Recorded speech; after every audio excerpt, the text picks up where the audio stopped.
if Nick Mullins beat the Raiders again, okay, I would not do this show. I would not show up here. Okay, you wouldn't see my face. All right.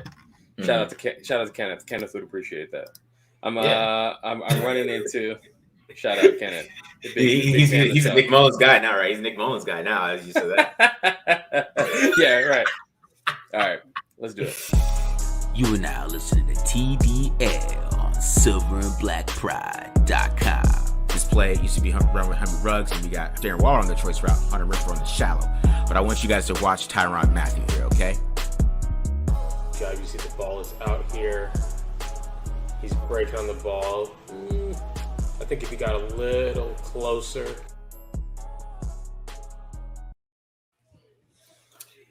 Everybody, we are back. It is Tape Don't Lie. It is your favorite Raiders podcast, favorite Raiders channel, favorite Raiders everything, favorite Raiders breakdowns. We are back. We're live. We're streaming here, guys. Definitely appreciate all the listeners and everybody watching here. Subscribe. All right, and make sure you hit the like button. Hit the like button if you like it. Hit the dislike button if you dislike it. Hit the comment. Leave a comment if you like it. Leave a comment if you don't like it. Or you can have a car debate in the comments, which I'm sure some of you guys will. All right. All right. So this week, also, my bad, I forgot. Thank you for putting it on the screen for me, BD. Make sure you guys get that TDL at manscaped.com for 20% off plus free shipping. TDL at manscaped.com for 20% off plus free shipping. You know what they said? It's gentle, right? The Manscaped trimmer. Yes. Okay. So I put it on the test. I put it to the test. Now I don't shave, underneath the belt personally. Okay. And if you do, okay, that's cool. But most people know I just had a kid. I just had a baby. Okay. Yeah. And I gave him a little taper, gave him a little lineup with the Manscaped clippers. You know what I'm saying? They have been nowhere near my what do they say in your beehole, your ball sack and beehole? Yeah. They haven't been close there. Okay. But I gave my son a little lineup. You know what I'm saying? Cleaned him up a little bit. So obviously it's gentle. It works, right? So Manscaped, it does work. It does work. All right, let's jump into it, Marcus. Let's talk about this. This has been a weird week, right? It's been a weird week. Yeah, it's been a weird week. It's been a weird week. We had the game postponed. Crazy kind of like, wow, they ended up pulling that one out by the skin of their teeth, right? Game going on. And then, just a bunch of vitriol, people getting upset on Twitter about Derek Carr still. Okay. So I don't know how you want to capture this, how you want to talk about, what is going on here with the Raiders at this point. What's the state of the Raiders? Well, for the team itself, they're 7-7, right? So they're 7-7. They basically are in the playoffs now, in my opinion. They got to if they take these games like playoff games, who knows? Probably the one I worry the most about is probably the Chargers and the Colts more than this Broncos game that I'm worried about more. But, I think that, this team itself, I know a lot of fans are done and they're upset and this is costing us draft position and all this other stuff that they kind of think about. But the team itself, I really felt like this game, I really feel like they came out to play like they were like our lives are on the end, right? I really feel like this just a lot of the physicality they play with. I've never seen them play this physical in a long time. So, I'm going to show a lot of that. I'm going to go over Alex Leatherwood. I'm going to go over a little Peyton Barber, and I'm going to go over Marcus Mariota. Hey, what I say, Peyton Barber. I said it, didn't I? In the preview? Yeah. Didn't I say Peyton Barber was primed here? You did. You did say Peyton Barber. I'm excited. I'm excited to see just efficient runs because, like, the thing with Peyton Barber is like it's not going to be sexy, okay? But this is how you play football. Yeah. I'm excited to see it. That's exactly what he is. And it's interesting what happened during the game is that like I feel like Josh Jacobs was watching him take his runs, and then Josh Jacobs got a little more patient as the game went on. Got a little more patient. There's still some runs where he messed it up. But I mean, that's his biggest issue. And when he was patient, I mean, they got good runs. And a lot of this game to me, I talked about it on the instant reaction when you weren't here, BD. But I feel like this game was all game feel.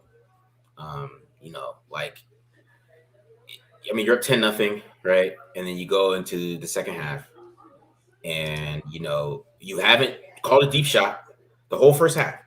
Right, and you're controlling the game. You got time of possession. You ran 34 plays in the first half. You're controlling the game. You go up 10-0. You get the ball back, right? And then you have the 3rd and 7 with the drop to Deshaun Jackson. But then you get the ball back again after a quick 3 and out. I mean, there's 7 minutes left in this game. You're up 10-0. You have full control, and they just kept calling deep shots. And I'm just thinking, like, can we run the ball? And we're running the ball really well. We're doing all these things.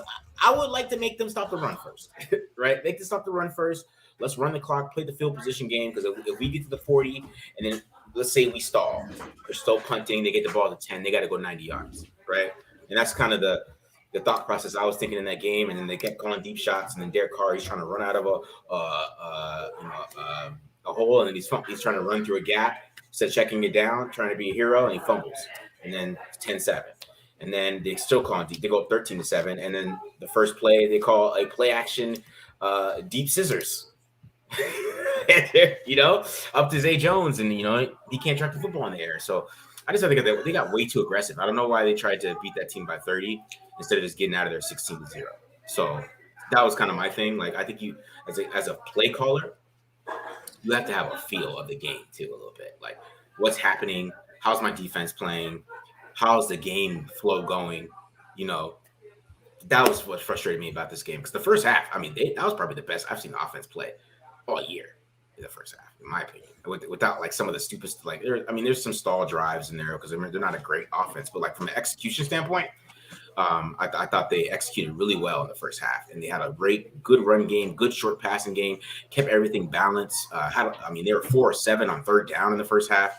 It was probably one of the best performances in a while, but then they just threw it all out the window. So I was like, I was frustrated. Interesting. But what did you think about the defense? I thought the defense, I think for the most part, they played a pretty good game. That being said, it's backup quarterback, so they should play a really good game. Mm-hmm. I thought they're. I mean, obviously, when it mattered the most, the defense didn't make a play and gave up, put Raiders behind. So that's super concerning, obviously. Yeah.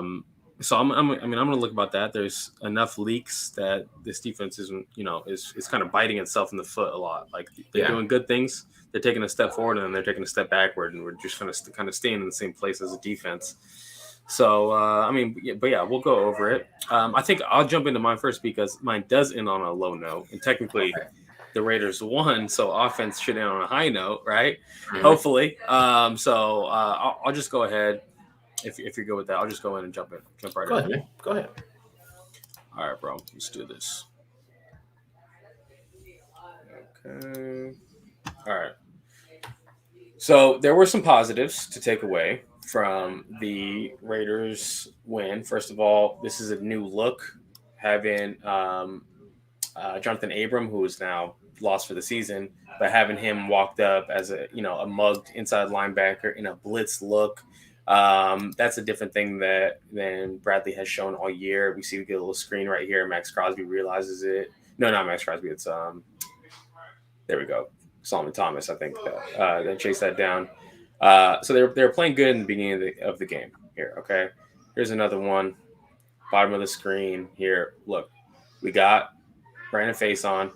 He gets hit with this little double move. Okay. Oh, he's beat. He's dead. Beat dead to rights. Right. But does he give up on the play? That's how to play. This is what you do. Okay. He's obviously beat dead to rights. Okay. Does he start turning his head around and looking for the ball here? No.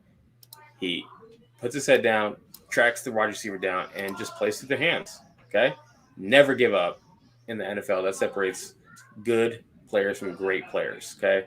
I believe that this is another face on. I want to say, no, it's not. What do we do? Oh, yeah, this is the Keyshawn Nixon. They're playing cover 4 here, which is another kind of different thing that they have shown this year. So that's cool that they're playing too high. Abrams playing the poach. He's getting ready to take anything coming back over here. And we see Keyshawn Nixon be able to come down here, filling in for Nate Hobbs, make a tackle for a stop. Okay. So it's, we got a few different players here. Here's another great one. We're going to send a blitz just like this. It's a run blitz. We do this to the open side. This is called Tiger and Gus Bradley's playbook. And you see Max Crosby and Jonathan Abram are going to go ahead and blow this play up here. Did a great job. I mean, Max Crosby, if you just put together his highlight film against the 2 games he's played in his career against Cleveland Browns, you think this guy's an all-pro safety, okay? Last year and this year, blitzing off the edge, okay, tracking down this wide zone rushing attack. Look at him, okay? Just beautiful play. That 2 best games of his career against Cleveland Browns. Okay, here we go. Jonathan Abram, again, he's down in the box. We're in base personnel. I believe that this is going to be a Max Crosby split the double team. He's going to get blocked by these 2 guys right here. And this is what a defensive lineman looks like, okay? Watch him. Split that double team, tackle that guy, okay? That's a grown man play. That's the difference between a pass rusher and a defensive lineman, okay? Pay the man.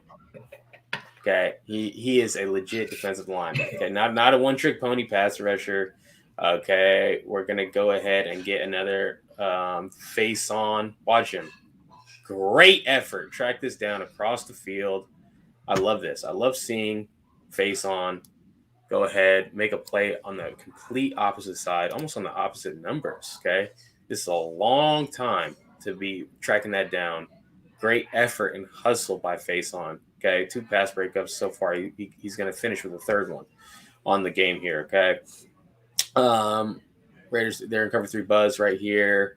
Gonna go ahead and get another, little pass breakup by Brandon Faison at the bottom of the screen here. He's in man coverage. Does a great job getting a reroute. Stays on the inside shoulder.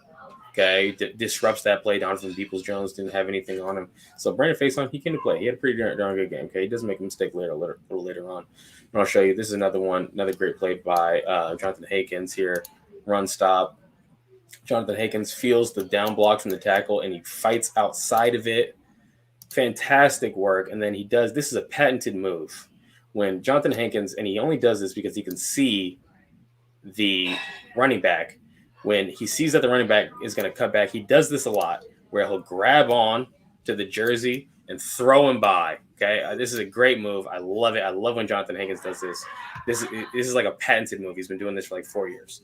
Okay, now there were some mistakes. So let's take a look at the very first scoring drive here. Okay. So for very first scoring drive, correct me if I'm wrong, this was sudden change, right? It was right after a fumble, turnover from the offense. Turnover. Okay. Yeah. Turnover. So they're here, right here, down here, midfield, sudden change. Okay. What happens? They get a screen. Okay. This is relatively mundane play. I mean, it goes almost for a first down or maybe a first down, but watch Devon Diablo here. This is important. Okay. He's going to go down a little funny, get rolled up on. Markel Lee's going to jump on top of him. Now look who's in the game. Corey Littleton. Okay. And they proceeded to, I think it took him like two plays to score. I mean, obviously, this is not just Corey Littleton's fault. He does miss his tackle right there. But this is really on Yannick Ngakoue. Yannick Ngakoue is going to get logged here. This is called a log block, right? That's what you guys, offensive guys, call it. Okay. Yes, basically, Yannick Ngakoue needs to stay outside of this. Okay. But if you watch, he gets easily reached by this guy. You see, we got two defenders here, no defenders here. Okay. Would like to see Keyshawn Nixon get off this. Okay. Make a tackle, obviously, but he is in his gap. Yannick Ngakoue is not in his gap, and that's where the biggest flaw of this play comes. Okay, so Yannick Ngakoue giving it up right there around the edge. I think that this is a pretty funny one because, and I'm just showing this because they're picking on Corey Littleton immediately to go after him. Cover three, weak hook curl player. He's got to carry that crossing route vertical. I think his feet get out of bounds. Yeah. But so technically good play by Corey Littleton. Okay, but very next play they said, okay, we can't get Corey Littleton running the ball or throwing the ball at him. Let's run the ball at him. Okay, so you see Corey Littleton, he already jumped inside. Okay, so he's already out of place, and you just kind of see him just get blown up into the, I don't know, bad play. Didn't look like a good play. Mm-hmm. All right, what about the second scoring drive? Okay, let's check this one out. Now, this one started off right here. We're in cover one. Okay. So we got man across the middle, and we have our boy Devon Diablo, who did have a pretty solid game, but this is a mistake on Devon Diablo's part right here. Okay. There is something called a no cover zone. Okay. When you're a dropper. Okay. And in the first 5 yards, you do not cover it. You get out of that 5 yards. Okay. And then you come cover and break on anything that's thrown in the no cover zone. Okay. So Devon Diablo, even though he's the low hole player, he needs to be back here. Okay. He's seeing the crossing routes. He's seeing the stuff coming in front of him. So he's hanging out over here, and the ball goes right over his head. Okay. Now this is cover one. Okay. This is cover one. Brandon Faison, he has outside leverage on this. Okay. He is supposed to defend, the outbreaking routes. He has no help anywhere over here. All right. But he is expecting a low hole defender to be here right across the middle. And because there is no one there, right, Devon Diablo gets sucked up. I mean, yeah, he's a rookie. He's a younger player. I would just prefer to see, personally, the linebacker get back here. And if they throw it to one of these checkdowns, just rally and tackle. Don't try to jump those short stuff. I mean, the tight end was like 1 yard past the line of scrimmage. There's no reason to jump that. Okay. Next play. We're going to get I think that this is another one. Oh, this is just a run play that, got gashed here. Run play. Then I think it's Casey Hayward gives up a catch here at the top of the screen. Okay. Oh, no, that's face on again. Gives up attack. That's like 3rd and 3. Okay. And then, yeah. So I want to run something back. Okay. My bad. I forgot the run play. My bad, Raider Nation. Jonathan Abram, he's coming across the field here. Okay. He goes to reach out. And I think that this is the play where he dislocates his shoulder. Because now Roderick Teamer's in the game, and I think we could have used Jonathan Abram, you know what I'm saying, down here late in the game. But then there's this play here. Again, that's okay. Yeah, that's the face on tackle. Okay, so now there's this play here, and we got a couple weird things happening. We got a bunch of defenders over here. I think that someone is messing up because there's way too many defenders over there and there's no one in the middle of the field. So I think that kind of contributes to Casey Hayward being right here and seeing the quarterback break the pocket and him go and leave his man to go cut this quarterback off, thinking one of these guys is going to come and cover up for him. And also him knowing also, like, if he just stays right here, like, this quarterback's literally just going to run right in. So Casey Hayward, he's in a tough spot right here. He leaves his guy all alone. I mean, what can you do? It's like damn if you do, damn if you don't for Casey Hayward, okay? But it's not really on Casey Hayward in this play. Okay, this play is all about Unique Ngakoue here. This is a terrible play. It's really unfortunate. He's had a good year. But, like, in this situation, the game is on the line, okay? I believe this is 4th down, right? Like, there's 4th 5. He falls on the ground immediately, and then Crab walks back into Jonathan Hankins and knocks Jonathan Hankins down and just gives up the edge.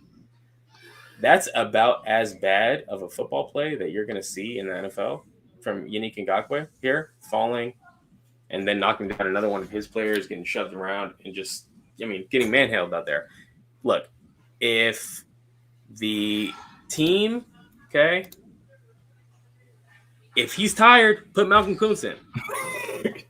Or Cleveland Farrell had a good game. Did he play? I don't know. You saw the tape. Did he play well? People were saying he played well. I know he had 6 pressures. He was all right. He was all right. And okay.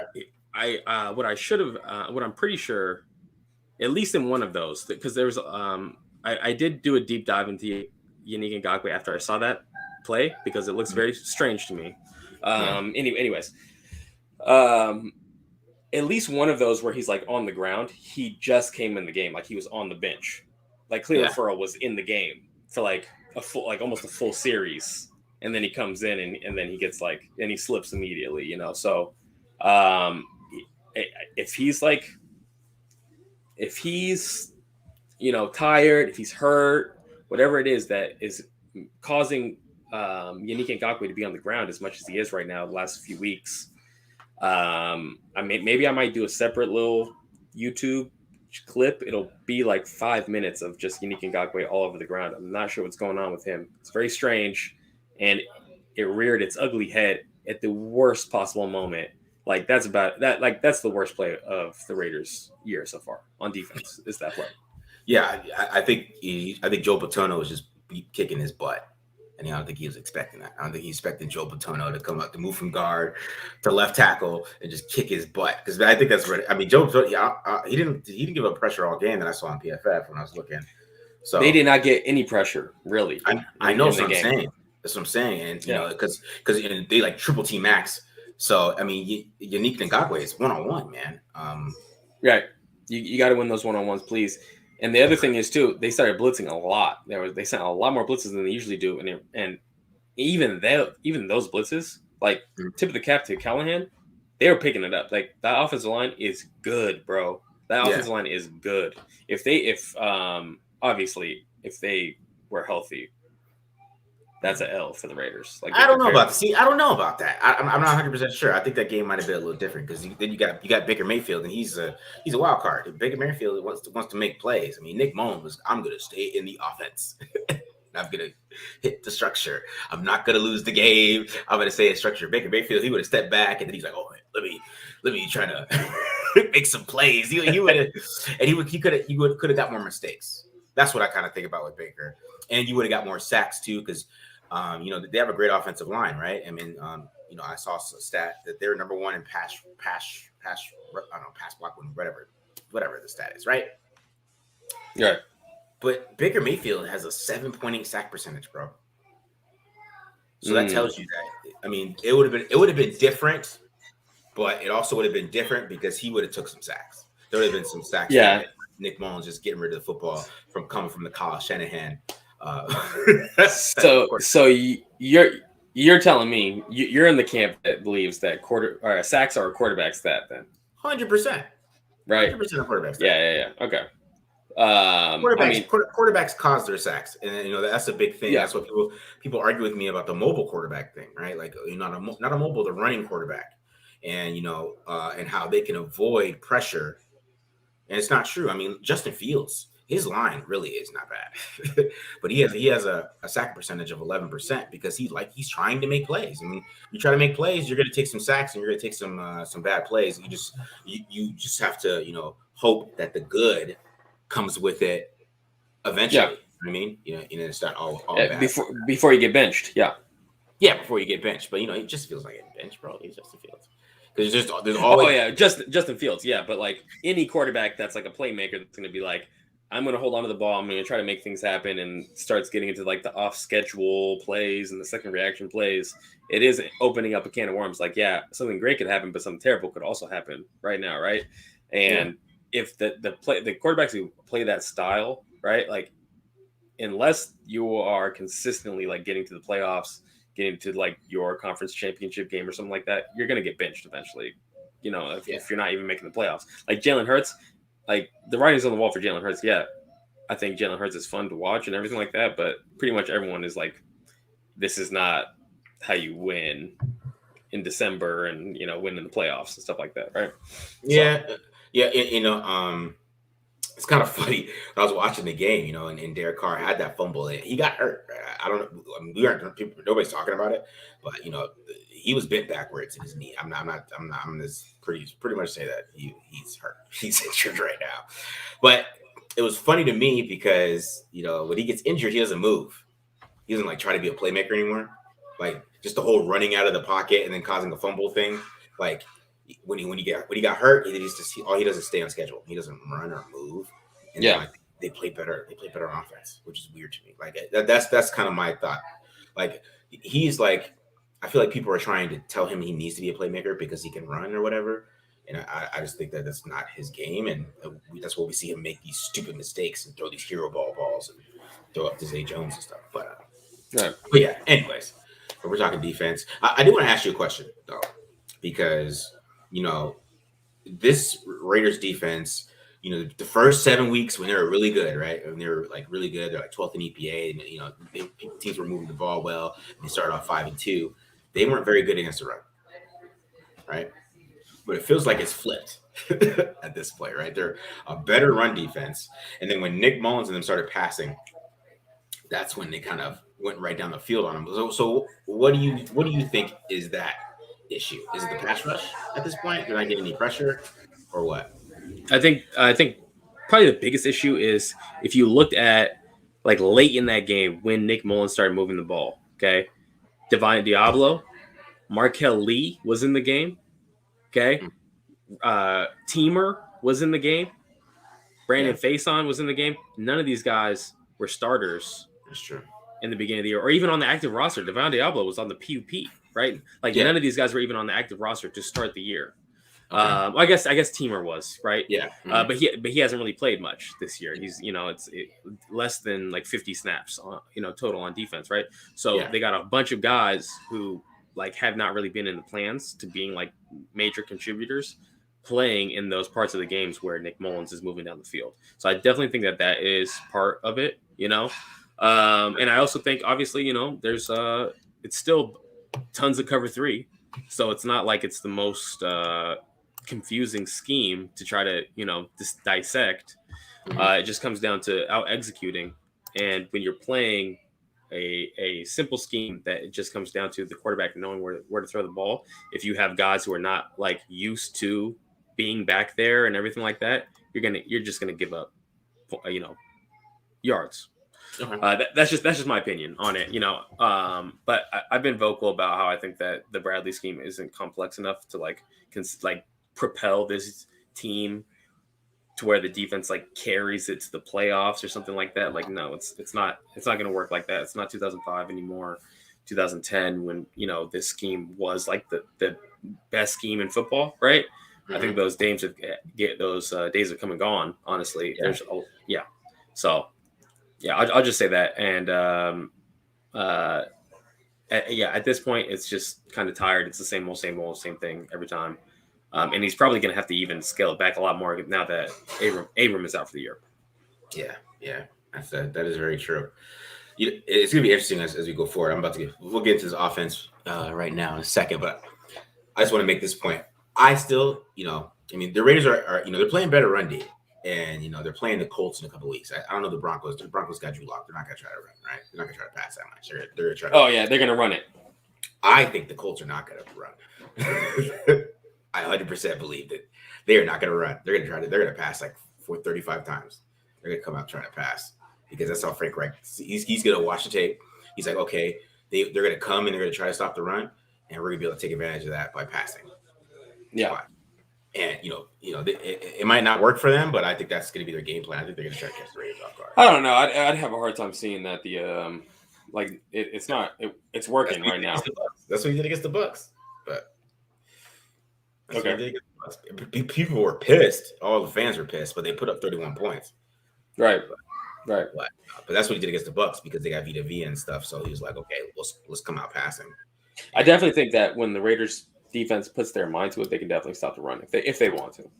We talked about that in the past. All right, Raider Nation, hang back, sit tight, don't go anywhere, please. Marcus is going to bring up his footage to break down the offense, and we're just going to get to a real quick ad from one of our sponsors. Hey, fellas, this episode of Tape Don't Lie is brought to you by our favorite producers of grooming tools, Manscaped. The global leaders in below-the-waist grooming are leaving 2021 with a new product. Clean yourself into the new year with their ultra premium body wash. Also, special offer alert, use the code TDL for 20% off plus free shipping at manscaped.com. 4 million men already trust Manscaped. Time to join them. Reese the Cripple got me dying, man, because he's getting on me about my Orioles gear because my Suns are playing well. Yeah. 25-5, baby. 25-5. But yeah. You know, I got it on my bad team. You know, my Orioles, they suck. So, you know, what's the story about you being a Baltimore Orioles fan? My family's from Baltimore. Okay. That's like my actual hometown team. I see. Yeah. You know, and my dad's he's a flip flopper, so I can never follow him with football. So I chose my own team. He went from he was Washington when I was a kid. Then Jim Harbaugh in the Captain Comeback thing, so he went back to the Colts, which is like not a Baltimore thing. And then he stuck with it because of course Peyton Manning came. And then he didn't like Andrew Luck for some reason, which I don't know what that is about. I don't know. He was so mad that they let Peyton go that he started following the Cardinals again. So yeah, there you go. Yeah, hey. But anyways, all right, guys. Let's get into this offense. So today I'm gonna be talking about Alex Leatherwood. I thought he had a really good game.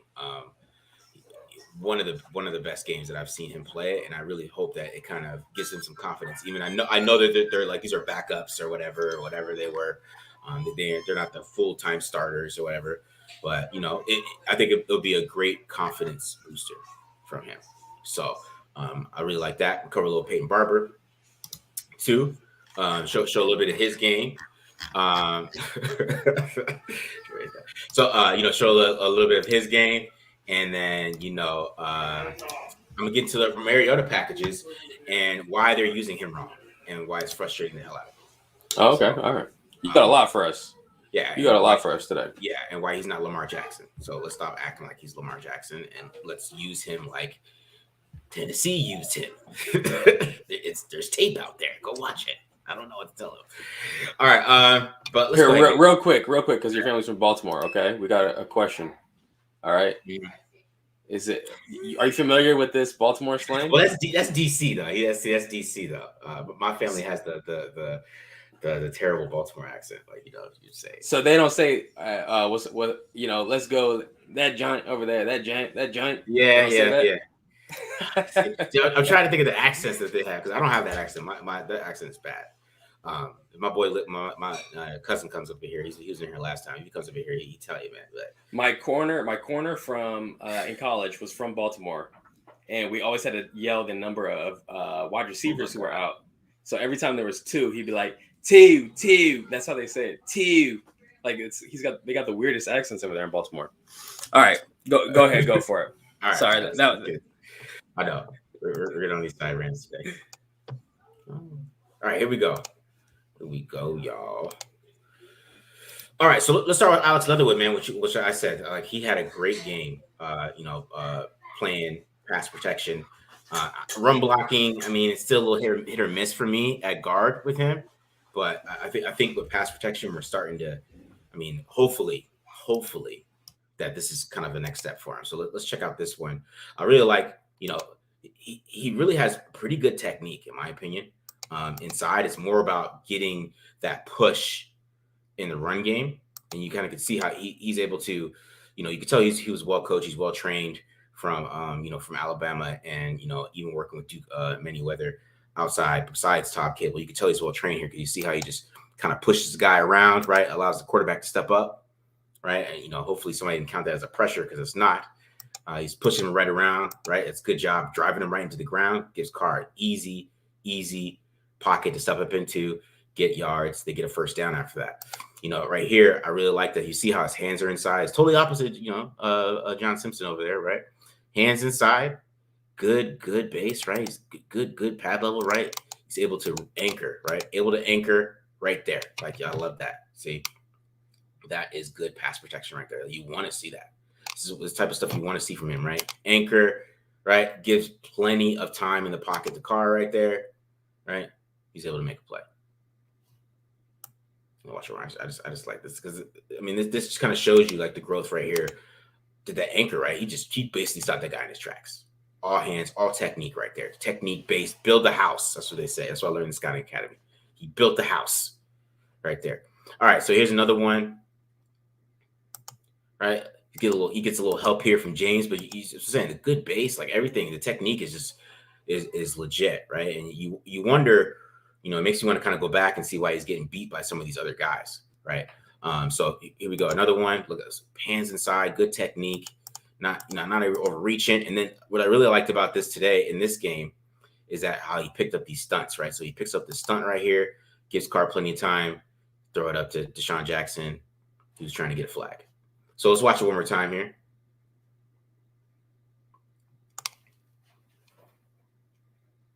Right there, see, boom. Usually these guys get messed up bad, right? We've been watching it. Especially last week, we saw it. There is Frank Clark coming right down the middle, right here. There's Frank Clark coming right here. But you see, they pass this off really well this week, right? Give Carr plenty of time to throw it deep, right? But Deshaun Jackson wants flags instead of going to get the football. All right, here we go. Next one. This is another good one too. Another good block, right? Look at this. It's saying the pad level is never too high, right? Because 92, he likes to get low. And you see him kind of just keep it up, right? And then resets. Beautiful, right? It just gives plenty of time in the pocket. Plenty of time in the pocket. I'm saying it was a great day for him, man. I really love this really great tape that he put on here, right? Perfect resets again. Build the house, right? Anchor, build the house. Allows the quarterback to get out of the pocket, have plenty of time. All right, here's another one, right? And you notice Jalen Richard's out here helping these guys pick up stunts and stuff, right? So here we go. They're picking another stunt. Now this time with Myles Garrett in 92, right? Right? Well, actually, Myles Garrett's dropping, but it's with 97. And he's able to pick it up really quick. So I'll bring it back. Grown man. Talk about the Jalen Richard. Yeah. It's amazing. That's it. All right, here, right? And he's able to pass it off from James. And then, of course, Jalen Richard just knocking that dude out. Why would Garrett drop? What kind of scheme is that? I don't know. I don't know what this is. They're sending 5, right? Yeah, it's 5-man rush. Yeah, Garrett drops though. Like, come on. That's your weapon X right there. Overthinking it, bro. And then overthinking for sure. Right. For sure. Little linebacker playing a hook. It's cover 3. All right. And of course, Jackson dropped it. All right, and then this is one I really like. This is what I call finding work. This is what I call finding work, guys. If you're a lineman, you already know what I mean. If you ever played line, you already know what finding work means. Boom. Find some work. Find that work, Alex. Right? And I tell you, this was his best game. Like, this is the best I've ever seen him play so far, right? Even here, he already knows what he's doing, right? He got some guys. I mean, they're triple teaming Myles Garrett over there, right? But he knows he's coming. He's got everything held. Gives Carr a clean pocket. Boom. First down. On third down, too. That's a third down, right? Raiders game. You know what I mean? But was Jalen Richard in there too that last time? Oh, look, there's Jalen. And they're picking up stunts correctly. Interesting. All right. Back to Alex Leatherwood, though. This is another one. This is another pancake. I believe this is it right here. Which is going to be, Alex. Look at this. See, the communication was better with the line today. I don't know. This team was just totally different. It's not really good, but boom. You just don't spin. This is a Quentin Nelson type of stuff right here. Boom. Don't spin. Knocked out. And of course, another drop.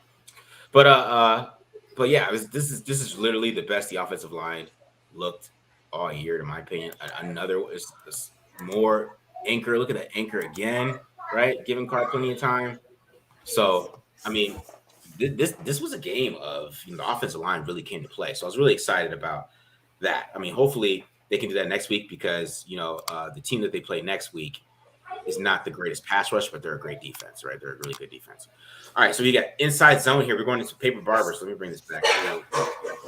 We got Peyton Barber here, right? And Peyton Barber, he's just a straight up runner. Okay, I mean that's basically what he is here. I'm gonna run to where I'm supposed to go. So he's got number 4 1-on-1. He's gonna try to make a miss. He's get 3 here, right? Doesn't try to bounce it. Just get 3, right? 2nd and 7. Just get 3. Just get 3. You really like that. That run from Peyton Barber. And here we go. We got inside zone slice right here, right? So inside zone slice. Watch it. I love how he reads it. So you see the patience, right? He attacks the line.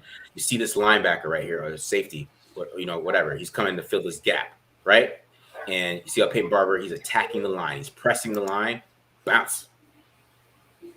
That's, you know what I'm saying? That's just more detailed running. So I'll bring it back a little bit. Detailed running. Press the line, right? Everybody gets out their gap. Gap opens, you hit it, right? That's called patience. That's called setting up your blocks. That's just great. This is just great running, man. Awesome run. Okay. Inside zone, right? Inside zone here. It's another good run from Barber. Here we go. Boom.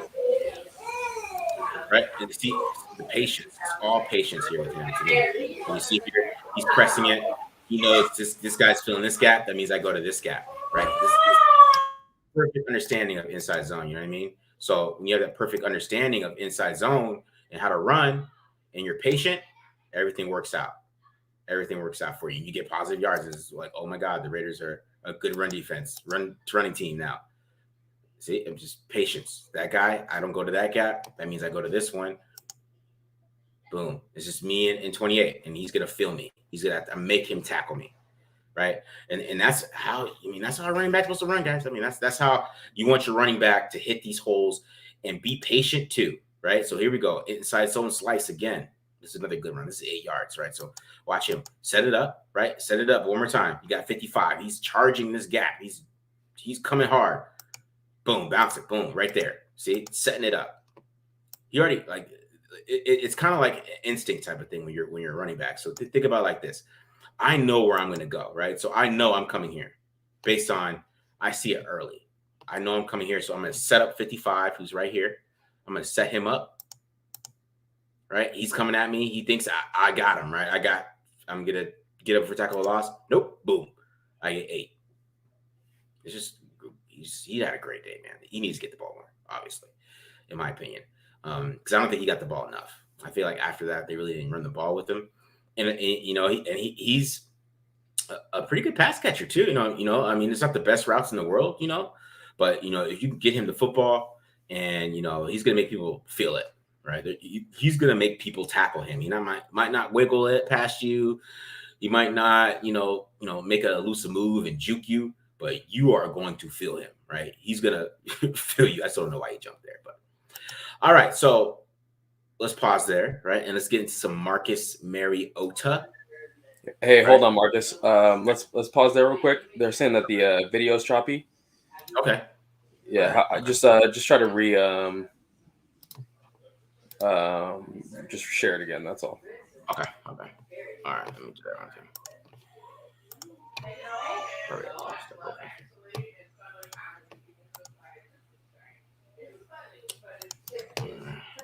Thanks, bro. Thanks for letting us know. Appreciate it, man. All right. Is it still choppy? So I know. Here, play it. Yeah, it's choppy still.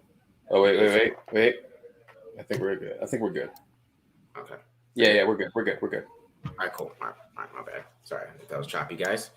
All right, inside zone read. All right, inside zone read here. So on the inside zone read, usually how the quarterback does this. I mean, he's gonna be reading Denzel Ward here, right? Because Denzel Ward's the first outside guy, and then he decides to hand off based on what Denzel Ward does. Okay, now with the inside zone read, why I don't like Mariota doing this is because when he's just not that good at it. Okay, and when you want to get him the ball, you want to get him outside with the blocker in front of him, which I'll show later. But we'll watch this one when he reads this one right here. Right, so we'll stop it right here, right? And Denzel Ward, I mean, he's coming inside. Okay, so Denzel Ward is coming inside just a little bit. Right, and they only need how many yards is this? 2 yards? They only need 2 yards, and I just feel like he should have kept this, right? Because if he keeps it, it's just him and Denzel Ward 1-on-1, right? And he can turn the corner on Denzel Ward because he's fast. And then Mariota, he's psycho. He's gonna dive. If he's not, he's gonna dive over him with like one hand, right? So I really feel he could have kept this, but then it's not a big gain. It was holding anyways, but I really felt like he should have kept that ball, right? And then you get the counter bash here, right? So this is one like you rarely see him. He didn't do this in college either, right? They didn't do this in college. They didn't do no counter bash at Oregon, right? So here's another one, counter bash, and the counter bash is it's You got the pulling guard right here. He's going to come up through the B gap, right? He's going to come up to the B gap, right? And, he's reading the defensive end again, right? He's reading Myles Garrett right here. So this tells him to keep it because where Myles Garrett's at, right? Because if he gets Ezra Jacobs, it's open, right? And, like I said, he needs like a lead blocker outside. This is not his game, all right? So when he gets here, he's just a straight line runner, right? So, this hole's open, right? He's not Lamar Jackson. So he's not like Marcus Mariota is not a running back, basically. That's basically what I'm trying to say. So when you do these type of plays, you have to get him outside like he's a running quarterback. He's not a counter bash guy. That's right. So choppy. No, you're good. You're good. So basically, you're just saying like don't run him through in between the tackles. Yeah, or do it like to this type of stuff. And the thing is though, this inside zone reads were working on third and short. So I'm not telling them they need to stop doing them because they were working. So you see here, this is a first down, right? They got a first down on a third and short and 3rd and 2. And kind of like these formations. So I'm gonna go back to that one a little bit. I like how they set this up because Derek Carr's in the field too. So you got 22 kind of personnel with 2 quarterbacks on the field. So Derek Carr is the wide receiver on the outside. And I kind of like how this is set up. And, they got some good blocks here. Well, not really, but, kind of beats it. But Josh Jacobs was able to bounce it, kind of get a first down. But let's talk.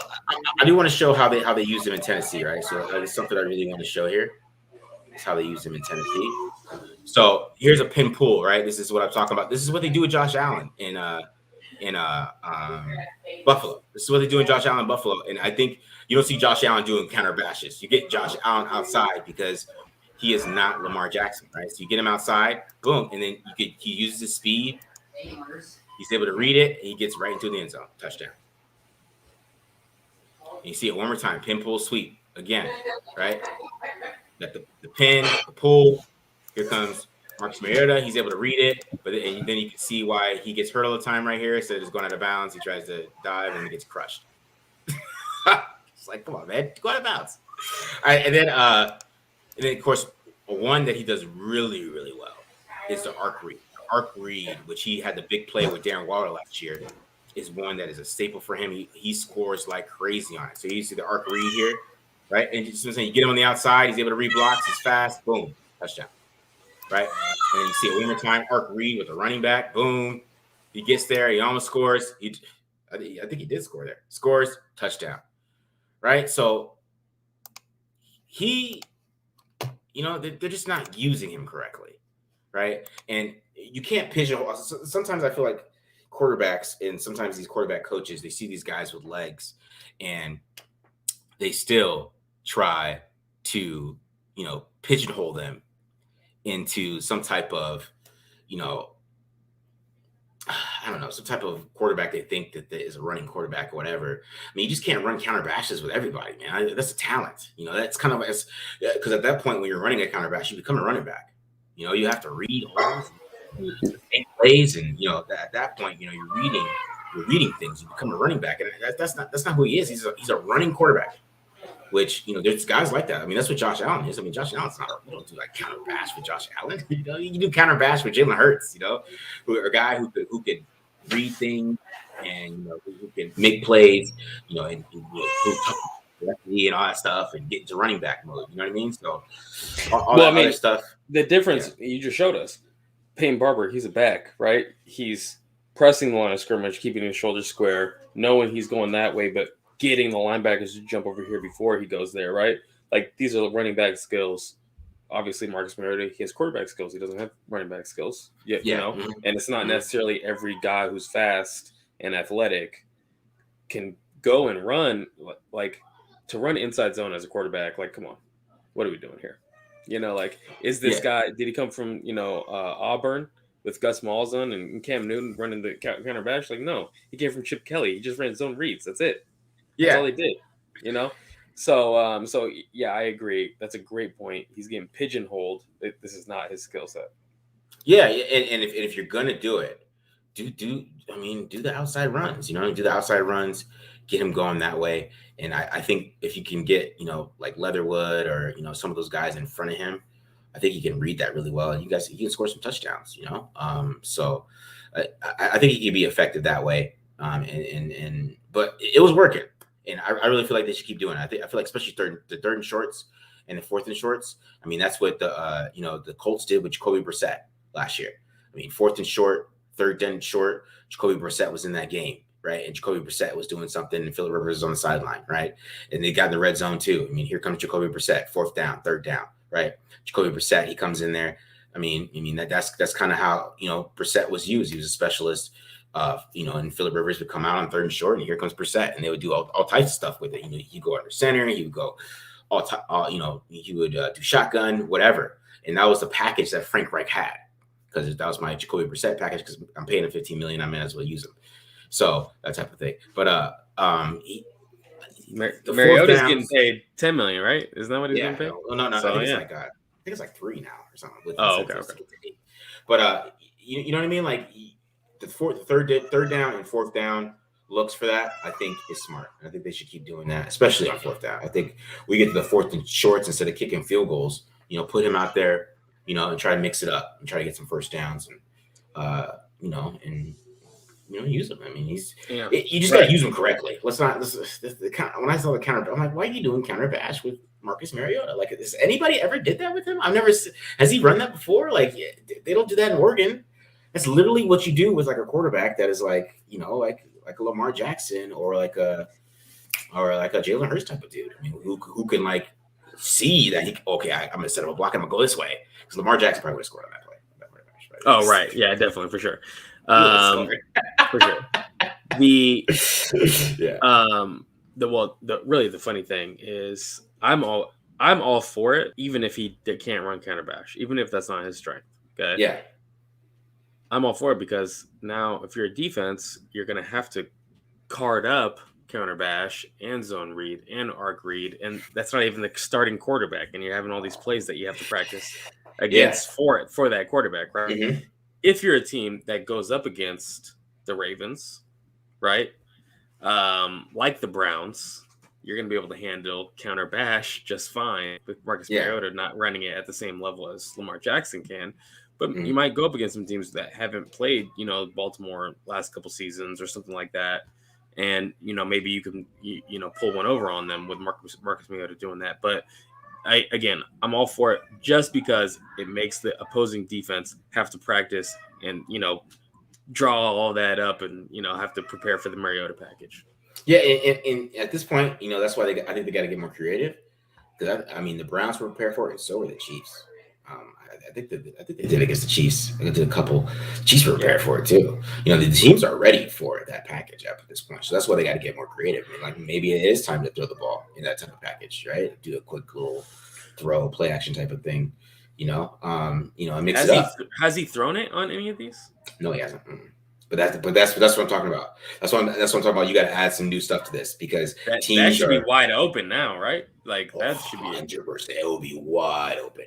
Right, wide open. They could probably do some like stupid stuff like Derek Carr or something. But it's like, I was talking about. I was on the radio though. I was on the radio. Yeah. And I was talking about, because he asked me that question on the radio, like, how can they be more creative? And I was thinking, like, all they gotta do is go to they could go watch some high school tape, and they can get creative. They can get creative. They could do like, they could even do the type of things like where like Derek Carr snaps it. Here comes Marcus Mariota. He tosses it to him, and then Marcus Mariota throws it. Yeah. That teams are getting ready for that stuff and stuff. It's week 15, it's week 16, right? Yeah, you know what I'm saying? Like, say Carr snaps the ball, here comes Mariota, he flips it to him, and you think he's gonna run, and then Mariota stops and he throws a touchdown. Nah, come on, you throw it to Mariota, you're expecting double pass for sure. Or but then if you back up, he runs. That's kind of the thing. He should have an option. Should have an option, yeah. Yeah, you know what I'm saying? Like, or something. Some type of, I don't know, just mix it up, bro. Like, there's so much quarterback freaky stuff that people do that you could, think of and, find some tape on, in my opinion. I mean, you could find it in college. They could be more creative. You know who does that? Andy Reid. I know. Like the viral, high school trick play or whatever. Like 3 weeks later, you'll see Andy Reid pull that, same play off. I know. In the pros, So that's the mark of someone who is actually creative. So we'll see if, but I don't think that you could call the Raiders coaches this year on either side of the ball creative. No, you cannot. But yeah, that's what I'm saying. Like, I don't know, bro. Like, I just feel like there's something you could do that can get teams like out of it, right? Like, or like even if you're talking about like, oh, maybe they're expecting to throw, maybe do like a throwback or something, or I don't know, man. Mix it up, you know? Yeah. At this point, what they got to lose? Nothing, right? That's it. That's it right there, right? What do they got to lose at this point? You know, what do they got to lose? Nothing. You know? So I'm with you. Yeah, but I do want to talk about Alex Leatherwood. I thought his game did really well, man. I really loved that. I really loved that tape. I really was excited about it. That was fun to watch. That was fun to watch. Yeah. Yeah, it got me really excited because then I feel like if they get a better O-line coach, that maybe there is something there, right? Are we writing Alex Leatherwood off? Is he a bust? Even if he's a guard, what if he's just a solid guard for the rest of his career? Is it worth a first-round pick? I want to see him with a better offensive line coach. Yeah. Okay. I gotta wait. Reserve judgment. That's what kind of my thing with. I know John Simpson might not make it to that point where he gets a chance to be a starter again, but that's what I want. I want to see him with a different offensive line coach. You know who I said that about? Cleveland Furrow. Okay, I was like, I want to see a different coordinator.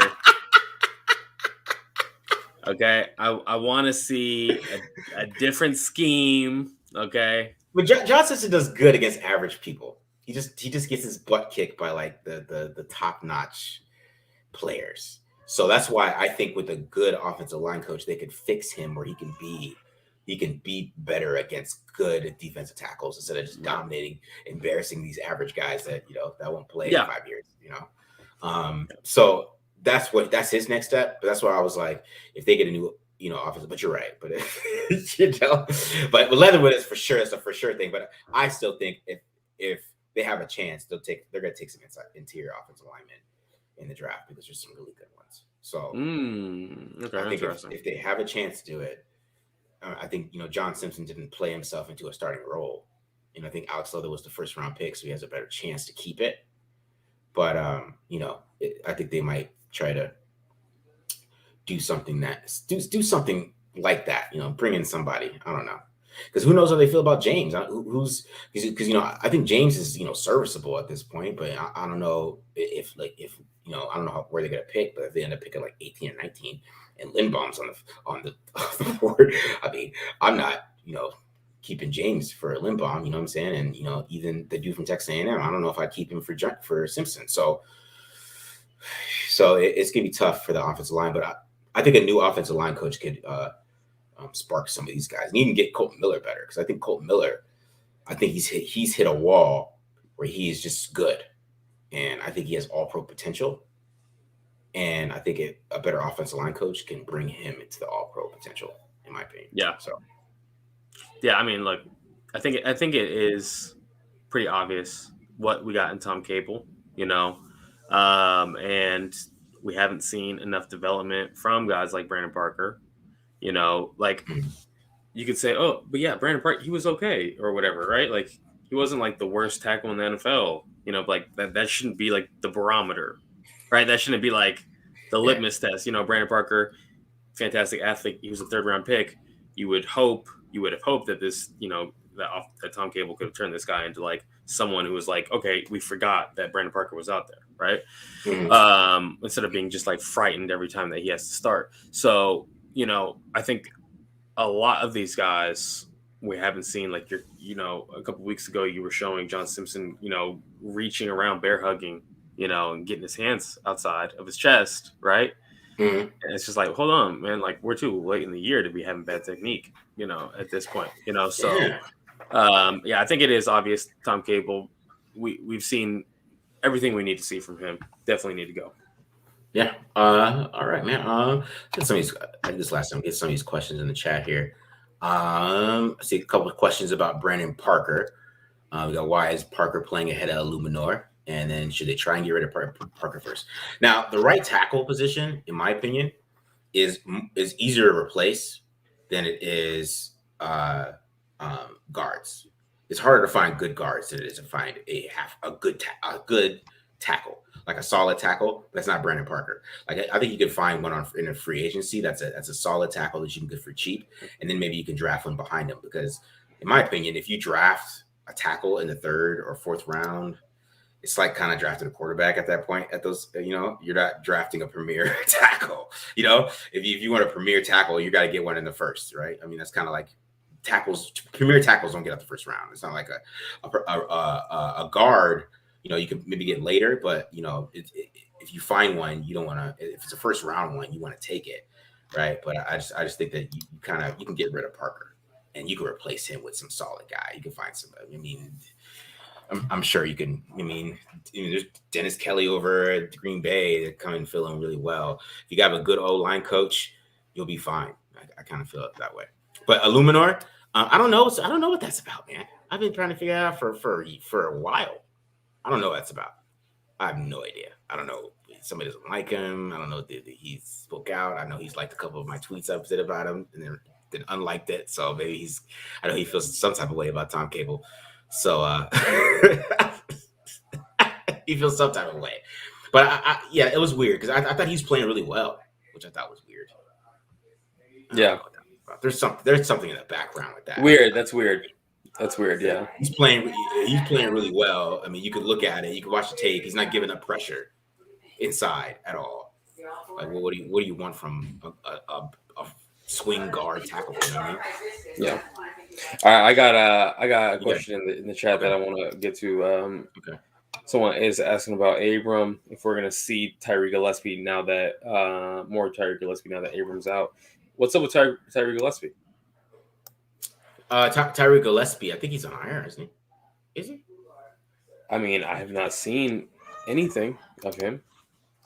Actually, I think he came out. Let me check this. All right. While the producer is checking it out, what I'll say is, right now so far they've been playing with Teamer. As far as like when Abram can't go, Teamer is coming in. Obviously, Dallin Levitt, unfortunately, it looks like between those two guys, if I'd be willing to guess, like right now, it's going to be a combination of Teamer and Dallin Levitt playing in Jonathan Abram's spot now that he's hurt, right? But at the same time, I'm not really convinced either of those guys is really going to be good.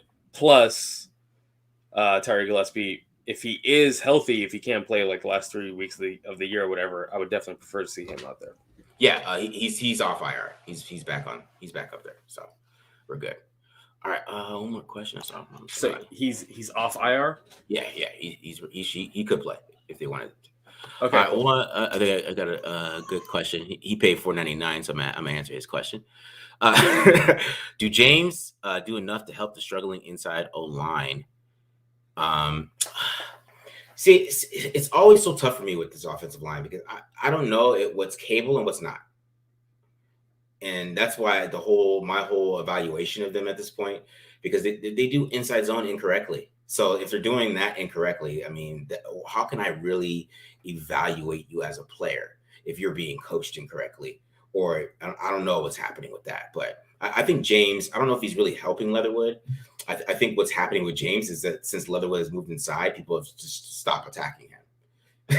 I think that's what's happened, where they're attacking Leatherwood instead because Leatherwood is the weakness, right? Or they're attacking Simpson. And I think this game he got attacked a little bit more than he's used to, and he didn't play as well. So I still think he does have those technique issues, and I just think he's a backup center at this point. I think he's a backup, and you can keep him as a backup all you want. That's fine. If your guy went down, I'd be perfectly fine with Andre James coming in for a couple of games. It's just for 16, for 17. I don't know. I'm not 100% sure on that anymore. But yeah. All right. Any other questions? Anything you see? Yeah, David Kellenberger saying that if Tyree Gillespie's not activated by next Wednesday, he can't come off IR or something like that, I guess. All right, thank you for that. Appreciate you guys helping us with information when we need it. Right. Anything else, BD? We good? That's it for me. You want to take it away? Get us out of here, bro. Yeah. Like I said, guys, make sure you guys subscribe. Check us out on iTunes if you want to listen to it there. I really appreciate you guys coming in. We got 129 people live here. All the comments, we really appreciate you, all you guys. We really appreciate no Carter base this week. We appreciate that, guys. Awesome. Way to go. Way to go, guys. So make sure that you guys do this. Keep going. Keep going with the content. Keep it helping us out. Make sure you go get a TDL shirt. I might do some contests in the next couple episodes. I got some trivia. Oh, okay. Some trivia. So we might do some contests, like that. Guys. Give out some T-shirts. I feel like it's a little more interactive now. I feel like we're more interactive now, BD. You know what I mean? So yeah, we got this streaming platform, right? Yeah, you know what I mean. So yeah, we'll get into that. We'll get into all that, guys. But make sure you guys subscribe and keep enjoying it. Ready to keep giving you this content. No matter what happens, no matter the new coach, no matter the new thing, no matter the new we're going to start grinding the new schemes. We're going to start grinding the new whatever. So, you guys know where to go to learn everything, right? Yeah, stay tuned. Definitely, we're going to be keeping you guys up to date on everything. Yeah, that's it, Raider Nation. We love you guys. Peace. Later, y'all.